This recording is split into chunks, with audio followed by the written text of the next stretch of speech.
Emma deserves this chance, Alice. She's got real talent, and this film could be her big break. My mother's voice echoed through our living room as I stood there, clutching my MIT acceptance letter. I was 18, and my world was crumbling around me. But that's my college fund, I said quietly, still trying to process what they just told me. I earned that scholarship money. I worked every summer since I was 14 to add to it.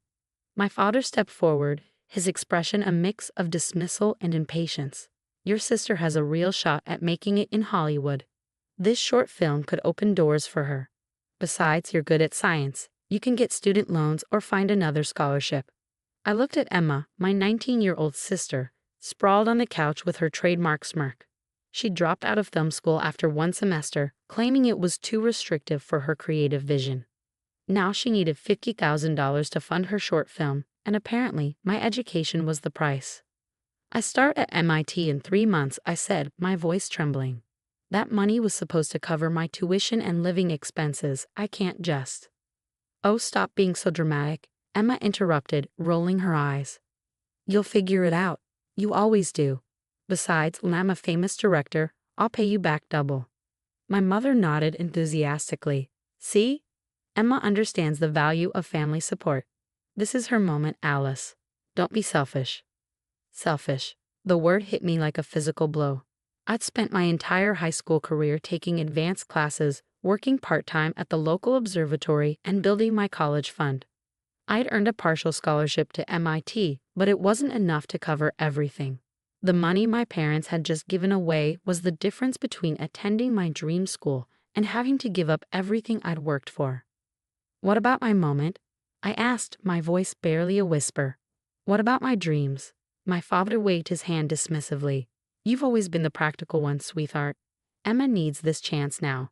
Her film concept is revolutionary, a psychological thriller about a girl who discovers she can communicate with plants.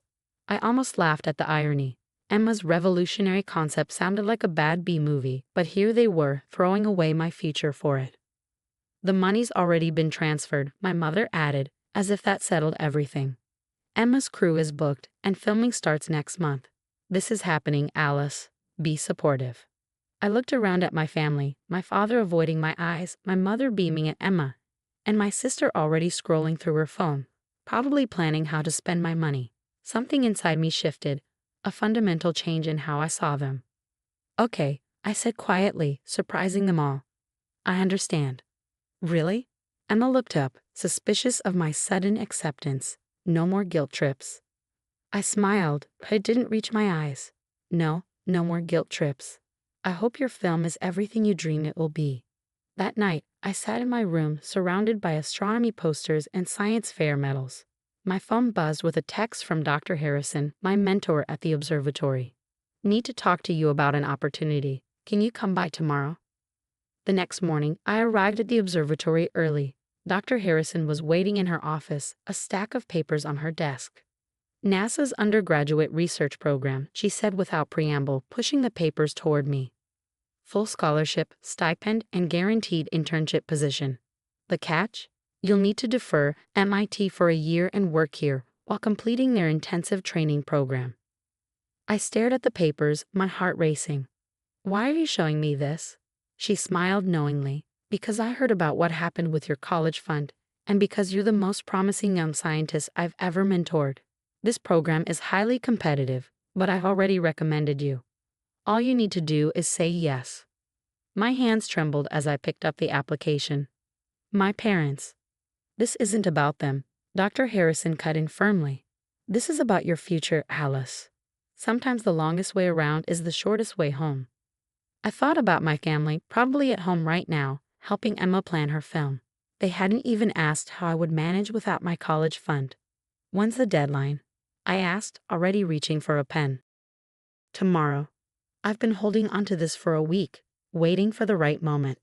I spent the next 6 hours filling out the application, my determination growing with each page. This wasn't the path I planned, but maybe it was the path I needed. When I got home that evening, Emma was hosting a pre-production meeting in our living room.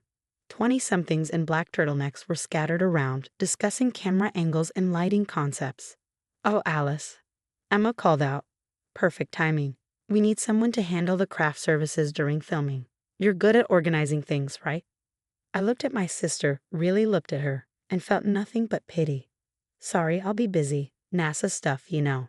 She laughed along with several of her crew members. NASA? Right? Don't be ridiculous, Alice. You're not going anywhere. I didn't bother responding. They'd find out soon enough. A week later, when the acceptance letter from NASA arrived, I packed my bags and left without saying goodbye. My parents were too busy helping Emma location scout to notice I was gone until dinner time. By then, I was already on a plane to Houston, my future stretching out before me like the endless Texas sky. Sometimes the best revenge isn't about getting even. It's about getting ahead. 10 years can change everything. I stood in NASA's Mission Control Center, watching as our latest Mars rover transmission came through. My team huddled around monitors, analyzing data from the revolutionary soil sampling system I designed, the system that was about to change our understanding of potential life on Mars. Dr. Alice Chen, my assistant, called out, tablet in hand. Your family's been trying to reach you. They're rather insistent. Of course they were. The press release had gone out this morning, announcing me as the lead scientist for NASA's upcoming Mars colonization initiative. My name and face were splashed across every major news network. I hadn't spoken to my family in years, not since Emma's film had premiered to disastrous reviews. The local paper had called it amateur hour with plants. She blown through my entire college fund in 3 weeks of filming, only to produce something that looked like it was shot on a flip phone. Put them through to my office, I said, already knowing what was coming. My mother's voice filled the room before I could even sit down. Alice, why didn't you tell us? We had to hear about your Mars project from Mrs. Davidson at the grocery store. Hello, Mom, I replied, keeping my voice neutral. I've been busy. Too busy to tell your family you're leading NASA's biggest mission. Emma's been trying to contact you. She has this wonderful idea for a documentary about your work. Of course she did. I could already imagine it. Emma trying to capitalize on my success, just like she capitalized on my college fund. The mission details are classified, I said, scanning through the latest data reports.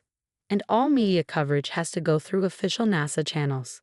But we're family, my mother protested. Surely you can pull some strings. Emma's been struggling since, well, you know. Her film career never quite took off. This could be her big break. I thought about those early days at NASA, living on ramen noodles in a tiny Houston apartment, working double shifts while completing my degree through their program. No one had offered to pull strings for me then. The premiere event for the mission announcement is next month, I said, deliberately changing the subject. Very exclusive.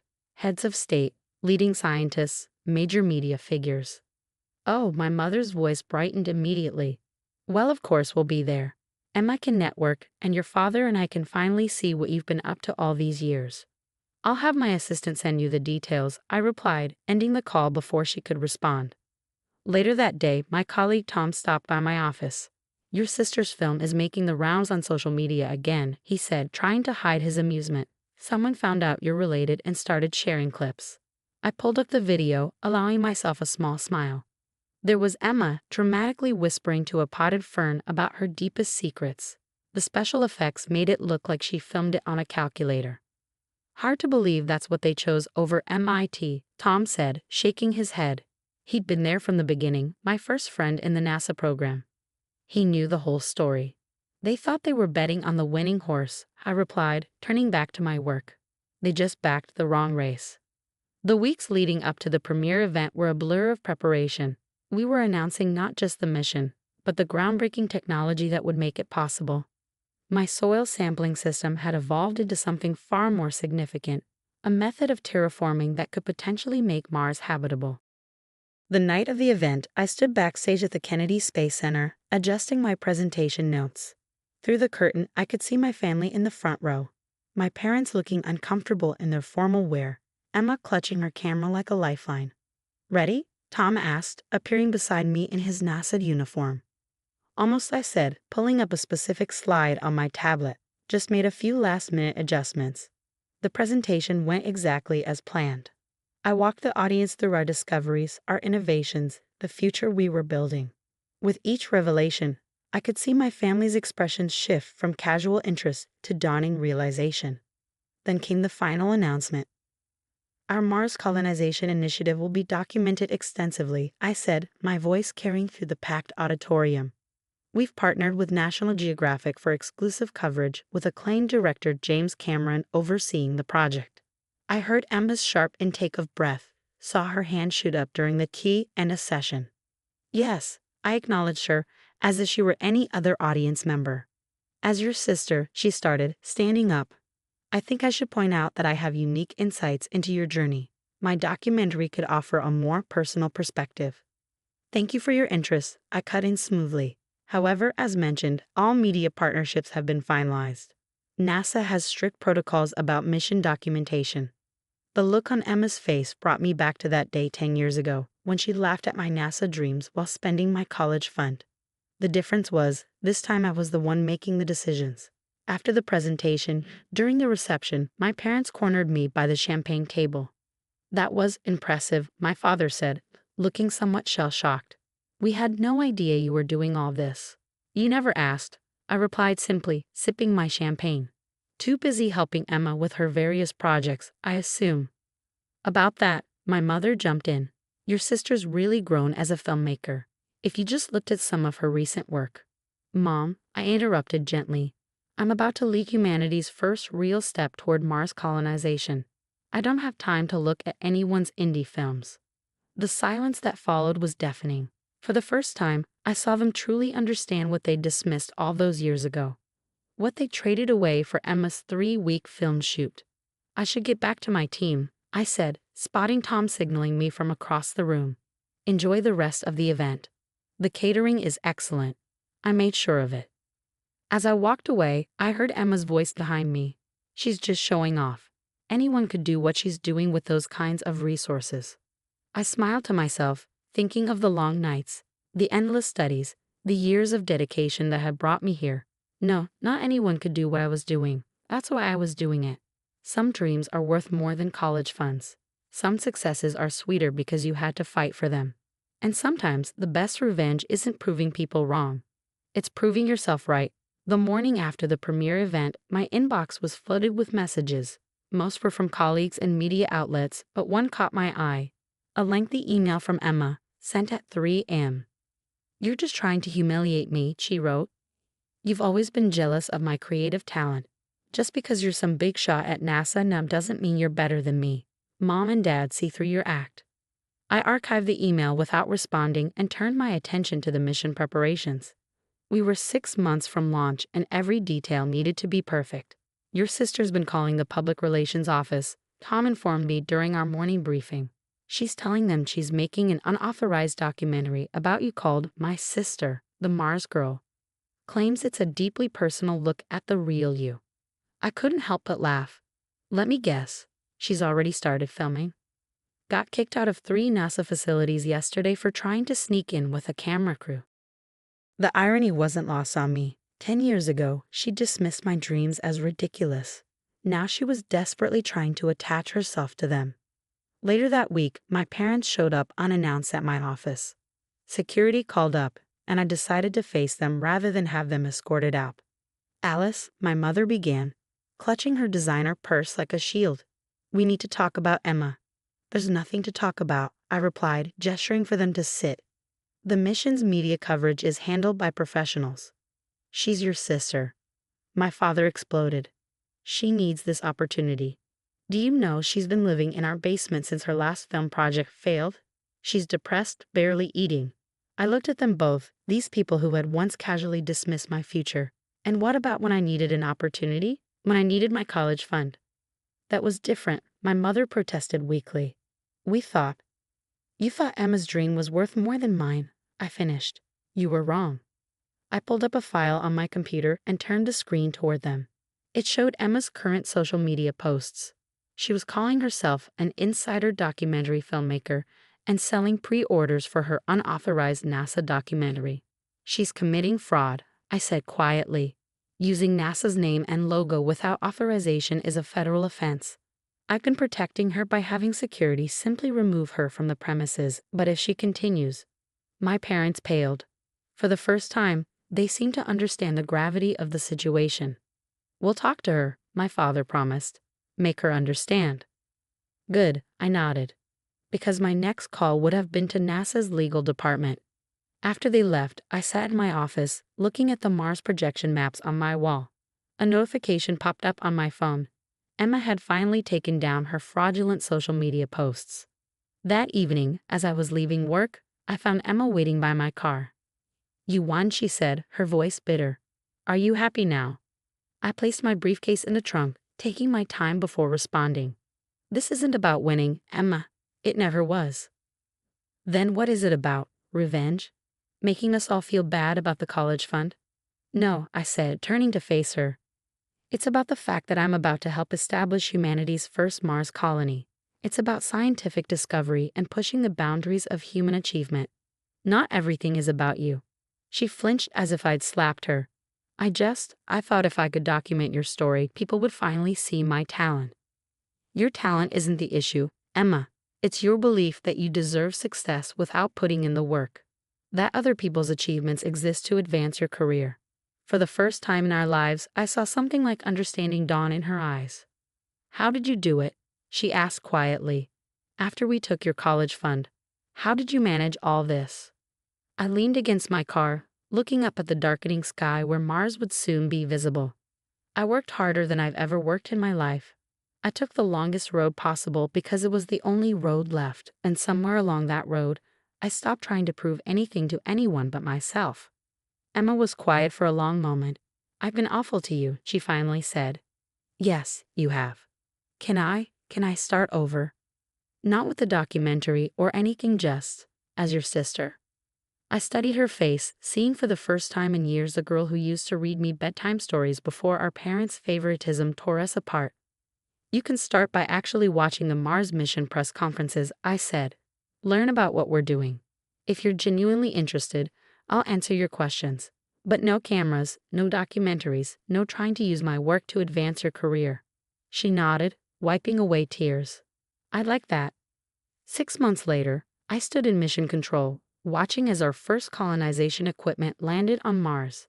Emma sat in the public viewing area with our parents, actually paying attention, actually asking intelligent questions about the mission. She'd spent the intervening months reading everything she could about Mars colonization.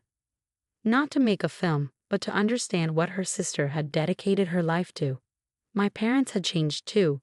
The night before the landing, they'd finally apologized, really apologized, for taking my college fund. They'd admitted they'd been wrong, that they failed me as parents. We were so focused on supporting the child we thought needed us more. My mother had said that we completely abandoned the one who deserved our support most. As the landing confirmation came through, the room erupted in cheers. I felt tears in my eyes as 10 years of work culminated in this moment. Later, during the celebration, Emma approached me with a small package. "I found this while cleaning out my old film equipment," she said, handing it to me. Inside was a USB drive. "What is it?" I asked. "The original footage from that stupid plant movie. I thought maybe we could watch it together and laugh about how ridiculous I was, make fun of my terrible special effects." I smiled, really smiled, at my sister for the first time in years. "I'd like that." Sometimes success isn't just about proving people wrong. Sometimes it's about giving them the chance to realize they were wrong on their own. And sometimes, just sometimes, it's about finding your way back to the people you lost along the way. As we stood there, watching Mars data stream in from millions of miles away, I realized that some journeys take you further than you ever imagined. Not just to other planets, but back to the things that matter most.